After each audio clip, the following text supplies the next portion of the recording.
So the hardware side of it is that this has all the inputs are across the bottom.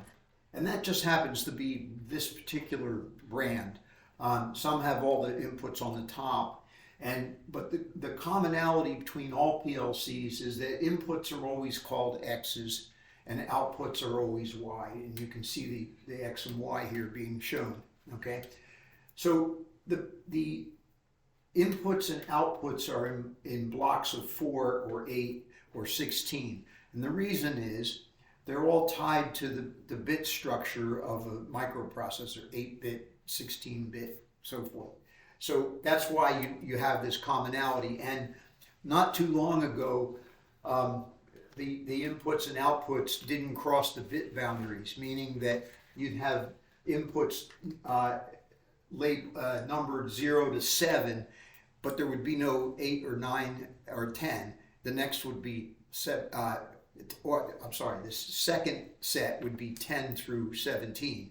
And so you had to, it made it a little strange, but now that we have 16-bit and 32-bit processors, they've gone away from that and it's now strictly digital like normal, except that it's still grouped in 4s.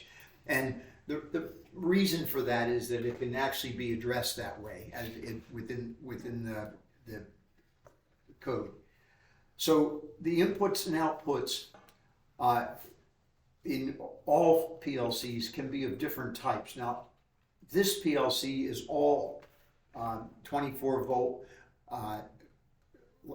transistor input, transistor output.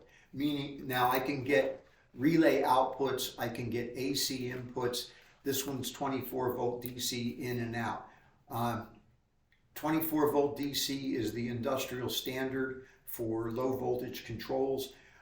It used to be the 120 volt AC, and you'd see PLCs with 120 volt AC inputs and outputs, but that's kind of going away. It's a safety issue. The 120 volt AC output can kill you. So that's a big reason for it. So anyway, so it's 24 in and out. I don't use the relay versions because a long time ago I learned that when they put relays in the PLC, they don't have a lot of room. And so they used relays that they could handle the load, but the mechanical life was limited. Typically like 100,000 operations. And when you say, oh, well, that's a lot. No, it's not. It's not even, we switch 10,000 times in an hour. So, it's not I've stayed away from that. So instead, if I need to control more power, you add an interposing relay. That's what these are. These relays, the coil is 24 volts and the contacts can be any voltage. It can be a motor controller, a contactor like up here, it can be whatever, but they're all controlled by the 24 volt DC. Okay, so the PLCs also help you with troubleshooting, and the reason they help you with troubleshooting is you can see here there's a little row of lights on every input. So when an input comes on, the light comes on, which means that right off the bat you can say, oh, is that button actually being seen by the PLC? You can punch the button and see the light blink. Same thing on the outputs. You have lights on every output, and so when an output is on, the light comes on. So if you have a button connected through the PLC to an output, you should see 2 lights, one for the button going in and one for the coming out. And that, of course, makes the troubleshooting very much easier. Because in the old days, we had to use a voltmeter to go see if there was actually voltage coming out. All right? So those are some of the advantages of the PLC.